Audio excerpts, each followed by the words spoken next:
आज का मेरा चैनल आपके सवालात और तिब की रोशनी में उनके जवाबात पर मबनी है।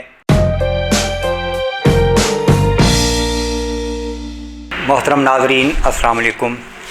करोड़ों दरूद सलाम ख़ातमन नबीयीन हज़रत मोहम्मद सल्लल्लाहु अलैहि वसल्लम पर और करोड़ों बार शुक्र है नहायत रहम करने वाले और मेहरबान अल्लाह ताला का, जिसने हर बीमारी की शिफा पैदा की और अपने बंदों को इल्म व हिकमत से नवाजा। आज का मेरा चैनल आपके सवालात और तिब की रोशनी में उनके जवाबात पर मबनी है।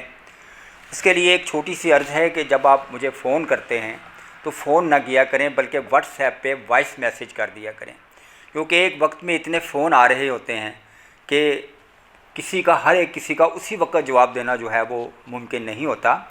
अगर आप थोड़ा सा सब्र करके वॉइस मैसेज करके थोड़ा सा सब्र भी कर लें कि थोड़ी देर बाद जब आपकी बारी आए तो मैं उसका जवाब आपको दे देता हूँ। और ऐसा कभी भी नहीं हुआ कि मैंने किसी का भी जवाब न दिया हो। अच्छा, अब कई दोस्त हैं वो ये करते हैं जी, सिर्फ लिख देते हैं हकीम साहब अस्सलाम वालेकुम, मैं लिख देता हूँ वालेकुम अस्सलाम। लेकिन अगर वो बाकायदा, चलो अस्सलाम करना तो मुसलमान का फ़र्ज़ है, अस्सलाम वालेकुम करने के बाद पूरा अपना जो है मतमा नज़र बयान कर दें, अपना मसला बयान कर दें, अपना मर्ज़ बयान कर दें जिसके लिए उन्होंने मुझे फ़ोन किया है, तो वो एक तो उनका भी टाइम बचेगा, उनकी बारी आ जाएगी और मुझे भी जो है ना वो फ़ौरन समझ आ जाएगी कि ये बंदा क्या चाहता है। तो आप बराए करम इस तरह किया करें। और अगर आपने अभी तक मेरा चैनल सब्सक्राइब नहीं किया तो आप चैनल सब्सक्राइब कर लें, ताकि आपको हर किस्म की वीडियो के बारे में, सवालात और जवाबात के बारे में इल्म हो सके। तो नाज़रीन, आप वीडियो स्किप भी ना किया करें। अब कई लोग स्किप करने के बाद मुझे फ़ोन करते हैं, स्किप चूँकि कर देते हैं, वो चीज़ मैंने बताई होती है, फिर उसका मुझे वो मैसेज करते हैं कि हकीम साहब ये आप बताएं ये किस तरह करना है, हालांकि वो मैं वीडियो में बता चुका होता हूँ। अच्छा, अब कई कहते हैं जी अपना व्हाट्सएप नंबर दीजिए। मुझे कई कमेंट्स ऐसे आते हैं कि आज मुझे अपना नंबर दीजिए, हमें अपना नंबर दीजिए। तो वो नंबर वीडियो में एक दफ़ा नहीं, कई बार जो है ना वो आ चुका होता है। तो काइंडली वीडियो को स्किप ना किया करें, इस तरह आपका अपना नुकसान है। मैं तो वो बता चुका होता हूँ चीज़ जो पहले आप मुझे बार बार पूछते हैं। मोहतरम नाज़रीन इकराम, पहला सवाल है यरकान के बारे में। एक साहिब ने लिखा है कि उनके भाई को यरकान हो गया है और 2-3 माह का अरसा गुज़र चुका है, लेकिन उसको किसी किस्म का कोई फ़र्क नहीं पड़ रहा, यानी ये कह लें कि उसका यरकान है वो पुराना हो गया है। तो नाज़रीन इकराम, किसी किस्म का भी यरकान हो तो उसका इलाज सिर्फ़ और सिर्फ तिब नबवी या तिब इस्लामी में है, यानी तिब में है। ये कोई और किसी किस्म का इलाज जो अगर करवाते भी हैं तो दोबारा उनको ये तकलीफ़ हो जाती है। तो मैं उनके लिए ये एक नुस्खा पेश कर रहा हूँ जो कि इंतहाई ज़ूद असर है और बहुत आजमूदा है। उम्दा किस्म की फटकड़ी लेकर उसे फुल कर लें। फुल करने से मुराद है उसको आग पे, तवे पे रख दें या किसी बर्तन में रख के आग पे रख दें तो वो फूल जाएगी और फूलते फूलते वो पिघल जाएगी। पिघलने के बाद वो दोबारा सख्त हो जाएगी और वो जो है ना वो नरम, जैसे ऐसे हाथ से जो है ना वो करेंगे तो वो खुद ब खुद जो है ना वो पीसी जाएगी। ये बारीक पीस के इसको अगर कपड़ छान करना है तो कर लें। यानी कपड़ छान से मुराद ये होता है कि बारीक कपड़ा लेकर उसके अंदर इसको छान लें और फिर पहले दिन उसको एक चुटकी, यानी ऐसे जो चुटकी में जितनी आती है वो उतनी लेकर एक चुटकी खिलाएं, दूसरे दिन 2 चुटकी और तीसरे दिन 3 चुटकी खिलाकर ऊपर से पाव के करीब दही पिला दें। यानी ये रोज़ पिलाना है आपने। तो बाद में 3 चुटकी ही खिलाते रहें, दही पिलाते रहें। इंशाल्लाह 7 दिन के बाद यरकान जड़ से उखड़ जाएगा। ठीक है जी।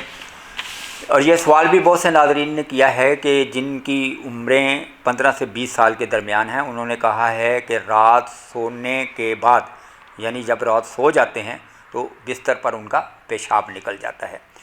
बहुत इलाज कराए उन्होंने बकौल उनके, लेकिन उनको फ़र्क नहीं पड़ा। नाज़रीन कराम, इस मर्ज़ की बहुत सी वजूहात हैं। बहुत ज़्यादा ठंडे मशरूबात का इस्तेमाल करना, रात को सोते हुए किसी शरबत का पी लेना या कोल्ड ड्रिंक का पी लेना या चाय का पी लेना। चाय भी पेशाब आवर होती है तो उससे भी पेशाब जो है ना वो कंट्रोल नहीं होता। और सबसे बड़ी वजह जो इसकी होती है वो है पेट के कीड़े। पेट में अगर कीड़े होंगे तो उससे भी मरीज़ का जो पेशाब है वो निकल जाएगा। उसका बेहतरीन हल ये है कि आप अपना स्टूल टेस्ट करवा लें, यानी पखाना टेस्ट करवा लें। अगर एक दिन पखाने में कीड़ों का वजूद नहीं नज़र आता तो फिर दूसरे दिन और फिर तीसरे दिन, ये 3 दिन टेस्ट करवाना होता है। उसके बाद पता चल जाता है कि इसके पेट में कीड़े हैं या अंडे हैं कीड़ों के। अब बहुत ज़्यादा ठंडा पानी जो रात को पीते हैं वो भी कंट्रोल नहीं कर सकते, उनका मसाना कमज़ोर होता है। मसाने में कभी पथरी की वजह से भी जो है वो पेशाब जो है निकल जाता है, हाजमे की ख़राबी की वजह से। बाज़ दफ़ा पेट में जो है वो दर्द होता है और जो खाना है वो पड़ा रहता है पेट में, वज़नी हो जाता है, पेट फारा हो जाता है और उसका जो बच्चा हो या ये जो 15-20 साल की उम्र के अमूमन जो लड़के होते हैं उनका पेशाब जो है ना बिस्तर पर निकल जाता है।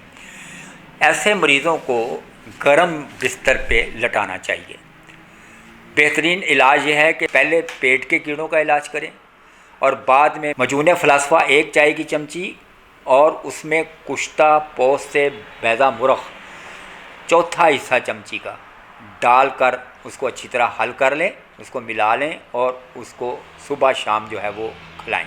स्यातिल अजवाइन देसी को हम वज़न लेकर बारीक कूट लें और इसमें देसी चीनी हम वज़न मिला लें। 1 चमची सुबह और शाम इसकी खिलाएं, यानी या वो मजून फ़लास्फा वाला कर लें या ये कर लें। मरीज़ को पानी ज़्यादा पीने से, सर्दी में घूमने फिरने से परहेज़ कराएं। चावल, माश की दाल, गाजर, मूली, हर किस्म की लस्सी, जूस वगैरह इस मर्ज़ में जो हैं वो मुज़र हैं। ग़ज़ा में बकरी के गोश्त का शोरबा, चूज़ा मुरग का शोरबा, तीतर, बटेर और इस तरह के जो परिंदे होते हैं उनका गोश्त खिला सकते हैं। चपाती के साथ जो है ना वो ये गोश्त खाएं। इनको आप मूंग की दाल भी दे सकते हैं, उसमें मामूली मिर्च मसाला और हल्का सा नमक डालना होगा। ज़्यादा तेज़ मिर्च मसाला जो है ना वो इस्तेमाल ना कराएं। अब ये एक सवाल जो और आ गया है, ये सवाल है खुफगान के बारे में, जिसे दिल की बेतरतीब धड़कन या पैल्पिटेशन भी कहते हैं। अचानक तकलीफ़ पहुंचने से दिल की धड़कन जो है वो बेतरतीब हो जाती है और ये अक्सर होता है, मसलन एकदम डर गए या एकदम गिरते हुए बच गए, या ठोकर लगी कोई, या सामने से कोई देखा कि कोई एक्सीडेंट होने लगा है, कोई कार आ रही है, कोई गाड़ी आ रही है, तो बंदा डर जाता है, तो उससे दिल की धड़कन जो है ना वो बेतरतीब हो जाती है और वो ऐसे होता है कि यानी बहुत ज़्यादा दिल जो है ना वो घबरा जाता है। कभी बंदे ने स्कील ग़ज़ा खा ली, यानी ऐसी ग़ज़ा जो हज़म नहीं होती वो खा ली हो, जिससे हाजमा ख़राब हो जाता है और इस तरह नाक़स खून दिल की तरफ पहुंच जाता है, तो दिल की धड़कन बेतरतीब होकर उससे छुटकारा पाने की कोशिश करती है। जो मरीज़ बकसरत सिगरेट नोशी करते हैं या कोई नशा आवर चीज़ इस्तेमाल करते हैं, चाय, शराब और हुक्का वगैरह का इस्तेमाल ज़्यादा करते हैं, उनको भी ये शिकायत पैदा हो जाती है। अब कई लोग ये कहते हैं जी हम हुक्का इसलिए पीते हैं कि हमारे अंदर गैस पैदा होती है और हम हुक्का ना पिएँ तो ये होता है। ये बिल्कुल एक गलत तसव्वुर है। ये सिर्फ़ उनकी एक नफ्सियाती जो है ना वो बात है कि वो ये हुक्का पीते हैं तो उनको वो जी गैस निकलती है। हालांकि मैंने कई मरीज़ ऐसे देखे हैं जिनको बाद में दिल की तकलीफ़ हो जाती है, फेफड़ों की तकलीफ़ हो जाती है और वो नमूनिया का शिकार हो जाते हैं या आजकल कोरोना का शिकार हो रहे हैं। तो बराए करम ये जो हुक्का वगैरह है या सिगरेट नोशी है, तम्बाकू नोशी है, इससे गुरेज़ करें।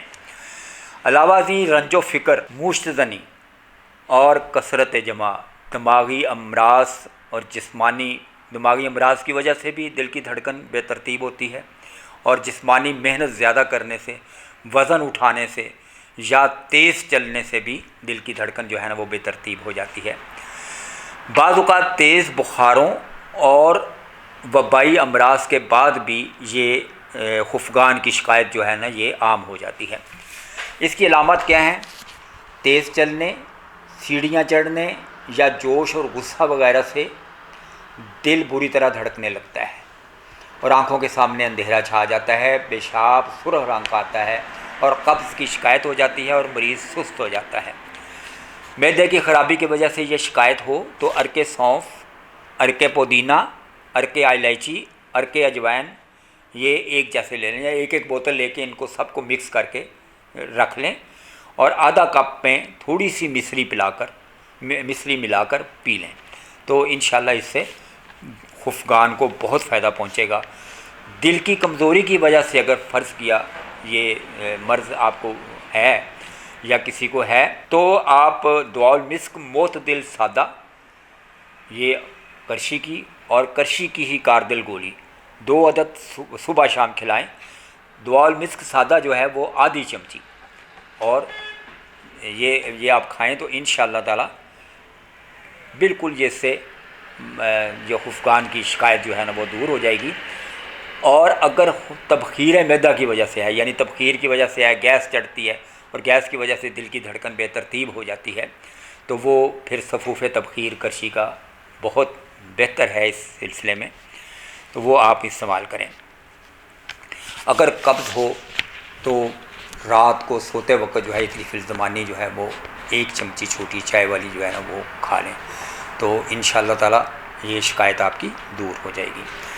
अब इसमें परहेज़ क्या करना है? परहेज़ ये करना है कि लाल मिर्च, गरम मसाला, लहसुन, प्याज, चने की दाल, मसूर की दाल, बैंगन, अरबी, आलू गोश्त, शलजम, माश की दाल से परहेज़ करें। अच्छा, मुझे एक बात याद आई है कि एक साहब ने एक बड़ा दिल जले की तरह कमेंट किया था कि जी हकीम लोग ये कहते हैं जी परहेज़ ज़रूर करना चाहिए, तो परहेज़ करने से तो वैसे भी आराम आ जाता है। तो हाँ, ये ठीक है ना। देखें, परहेज़ जो है वो इलाज से बेहतर है, prevention is better than cure. तो ये ज़रूरी है, परहेज़ ज़रूरी है, वरना एक तरफ आप अपना इलाज करवा रहे हैं, दूसरी तरफ जहर खा रहे हैं। एक तरफ आप अपने फेफड़ों का इलाज करा रहे हैं, दूसरी तरफ से आप हुक्के पी रहे हैं, दूसरी तरफ से आप सिगरेट पी रहे हैं, चाय नोशी कर रहे हैं, शराब नोशी कर रहे हैं, तो फिर किस तरह आपको आराम आएगा? तो ये काइंडली याद रखें कि परहेज़ जो है ना वो इलाज से बेहतर है। ये आप अपना मतमाए नज़र बना लें, तो फिर इंशाल्लाह बहुत सारी बीमारियां जो हैं वो परहेज़ से ही ठीक हो जाती हैं। अब मरीज़ को चिकन का शोरबा दें, छोटे गोश्त का शोरबा दें, काले चने का शोरबा दें। हज़म की ताकत, यानी जितनी उनके हाजमे की ताकत है ना, हज़म करने की ताकत है, उसके मुताबिक चिकन और बकरी के गोश्त के कबाब भी वो खा सकते हैं। अब ये एक और सवाल किया गया है दर्द गोश्त के बारे में। अब ये कान का दर्द जो है, इसके बारे में सवाल है, और ये इतना खौफनाक दर्द है कि बंदा जो है ना, चूँकि ये दिमाग के बिल्कुल करीब होता है कान, इसलिए इसकी टीसें जो है ना वो दिमाग तक जाती हैं और बंदे को जो है ना वो घुमा के रख देती हैं कि बहुत परेशान हो जाता है बंदा। अब ये क्यों होता है? तो ये सर्दी या गर्मी की शिद्दत से, नज़ला ज़ुकाम की ज़्यादती से, या दांतों का बोसीदा हो जाना, यानी टूटने वाले दांत हों, टूटे ना और अंदर ही रह जाएं और उनको दर्द हो, तो फिर इसका दर्द जो है वो कानों में जाता है। और कभी कभी वजह और मुफासल, यानी जोड़ों के दर्द की वजह से भी कानों में दर्द होता है। चूँकि कान बहुत हसास एक मसला है, तो जब इनमें दर्द हो तो फौरी तौर पे जो है ना इसका इलाज जो है ना वो कराएं, क्योंकि ये नहायत तकलीफ से होता है। अब अक्सर मरीज़ों को ये मालूम ही नहीं होता कि उनको ये दर्द कब और कैसे हुआ है और क्यों हुआ है। कई दफ़ा ऐसा होता है कि नहाते हुए पानी पड़ जाता है, वो 1 दिन 2 दिन रहता है कान में, तो फिर कान में एकदम जो है ना वो दर्द शुरू हो जाता है, जो ये फिर नाकाबिले बर्दाश्त होता है। अब ये अगर कान का दर्द जो है वो जिस वजह से हो रहा है ना, उस वजह का इलाज करना चाहिए। अगर फ़र्ज़ किया दांतों के बोसीदा होने की वजह से है, तो वो बोसीदा दांत जो है ना वो निकलवा दें या उसका इलाज करें। उसका इलाज तो यही होता है कि उसको निकलवा दें, ठीक है जी। अब मैं कई मरीज़ों को बताया तो वो उन्होंने फिर मुझे बताया था कि जी जब आपने ये बताया तो हमने डेंटिस्ट के पास गया, उसको दिखाया, तो फिर उन्होंने बोसीदा दांत जब हमारा निकाल दिया, जो हिल रहा था, जो टूटने वाला था, तो हमारे जो कान का दर्द है ना वो ठीक हो गया है। बहरहाल दर्द ख्वाह किसी वजह से भी हो, मैं आपको एक नुस्खा दे देता हूँ, ये आप बना लें तो इंशाअल्लाह ताला कान का दर्द बिल्कुल ठीक हो जाएगा। यह है जी काफूर देसी, 7 अजवाइन, ये दोनों चीज़ें आपने लेनी है 10-10 ग्राम। 7 पुदीना लेना आपने 3 ग्राम। सबको मिलाकर एक शीशी में रख दें। जब पानी बन जाए इनका, तो इसमें रोगने बादाम और रोगने कद्दू 25-25 ml यानी मिलीलीटर, 25-25 मिलीलीटर मिला दें। बेहतरीन रोगन तैयार हो जाएगा। दर्द हो या पीप हो या कान में पानी पड़ गया, तो ये फौरी तस्कीन देगा। 2 से 3 कतरे इसके डालने हैं, इससे ज़्यादा नहीं। एक बात याद रखिए, कान में डालने वाली दवा जो भी होगी उसको हमेशा नीम गर्म होना चाहिए, थोड़ी सी वो गर्म होनी चाहिए। कई दोस्तों ने पूछा है कि उन्हें बेइंतहा भूख लगती है और बार बार लगती है, लेकिन खाया ज़्यादा नहीं जाता और ना ही सेहत बनती है, वो कमज़ोर हैं तो कमज़ोर ही हैं। ये बहुत सारे लोगों ने ये मुझे सवाल किए हैं। तो मैं चाहता हूँ कि मैं इसलिए मैंने उनके लिए स्पेशल ये वीडियो बना दूँ कि ये और भी लोगों के काम आ जाए। ठीक है जी। ऐसा मरीज़ों का जो जिस्म है वो भी दुबला पतला होता है। इसकी वजह पेट के कीड़े, शुगर, बुखारों के बाद की कमज़ोरी और जमा की ज़्यादती भी होती है। कभी कभार मैदे और आंतों में जब सोजिश होती है तो मैदे में जब खराश सी पैदा होती है तो भूख का एहसास जागता है, तो भूख लगती है मरीज़ को। एक बेहतरीन, मुफीद और तजर्बे का नुस्खा जो कि अक्सर मैं लोगों को दे देता हूँ कि जी ये बनाएं, तो इससे आप बहुत आपको सुकून मिलेगा और आपका जिस्म भी बन जाएगा और ये भूख भी लगनी शुरू, भूख जो है ना वो सच्ची भूख वो लगनी शुरू हो जाएगी।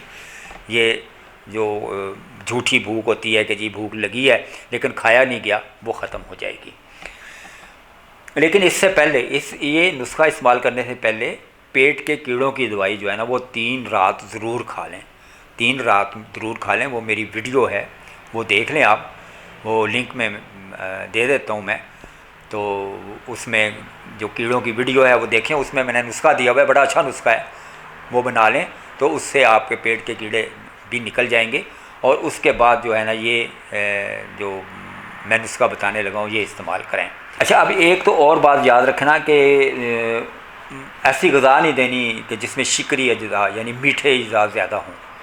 मजून का ये नुस्खा जो है मैदे की लेसदार बलगम को ख़त्म करेगा और गैस भी इससे इंशाल्लाह नहीं बनेगी।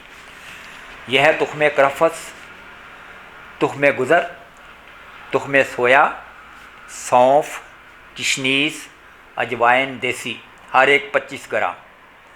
ठीक है जी। और मस्तगी रूमी, आकर करहा। अकर करहा जो आपने लेना है ये उसको कहना है कि जी बिल्कुल खालस दे, ये अच्छी सी दुकान पे लेना है। इसकी ये इसका चेक करने का तरीका यह है कि एक डंडी उसकी थोड़ी सी ले लें और ज़ुबान के ऊपर रखें। अगर तो आपकी ज़ुबान को वो चूसे यानी ज़ुबान को खींचे अपनी तरफ तो समझ लें कि वो असल है, जैसे करंट सा पड़ता है तो ये समझें कि वो असल है। अगर ऐसा नहीं है तो फिर वो असल नहीं है। ये लेना आपने 1-1 ग्राम। अगर, लौंग, ये 2 चीज़ें हैं, अगर और लौंग, ये आपने निसफ़ ग्राम लेनी है। इनको सफूफ़ करके रख लेना है। और ये 10 ग्राम यानी 1 चमची छोटी भर के जो है ना, इसमें मेरा हाल तकरीबन 10 ग्राम आ जाएगी, तो ये आपने पानी से खानी है। इससे बिल्कुल आपकी झूठी भूख ख़त्म हो जाएगी, सच्ची भूख लगने लगेगी। नमकीन, खट्टी और कसैली चीज़ों से, नमकीन, खट्टी और कसैली चीज़ों से परहेज़ लाजमी है। और मुकव्वी और मुरग़्ग़न ग़िज़ाएँ, पिस्ता, बादाम, चलगोज़ा वगैरह खाएँ। छोटे गोश्त का शोरबा, काले चने का शोरबा और देसी मुर्ग़ का शोरबा चपाती के साथ खाएँ। तो इससे आप जो है इंशाअल्लाह ताला बहुत ज़्यादा बेहतर हो जाएगा मसला, और ये आपको भूख भी लगने लग जाएगी, आपका जिस्म भी बनेगा, और आपको ये जो शिकायत है कि जी बार बार मैं खाना खाता हूँ तो मुझे लगता नहीं, वो ठीक हो जाएगी। तो नाज़रीन कराम, ये थी मेरी आज की वीडियो। तो अगर आपने मेरा चैनल अभी तक सब्सक्राइब नहीं किया तो मेरे चैनल को सब्सक्राइब करें ताकि आपको ऐसी मुफीद और मज़ेदार वीडियोस देखने को मिलें। ठीक है जी। अगर आपको कोई मसला हो तो आप व्हाट्सएप पर वॉइस मैसेज करके बता सकते हैं, पूछ सकते हैं। शुक्रिया।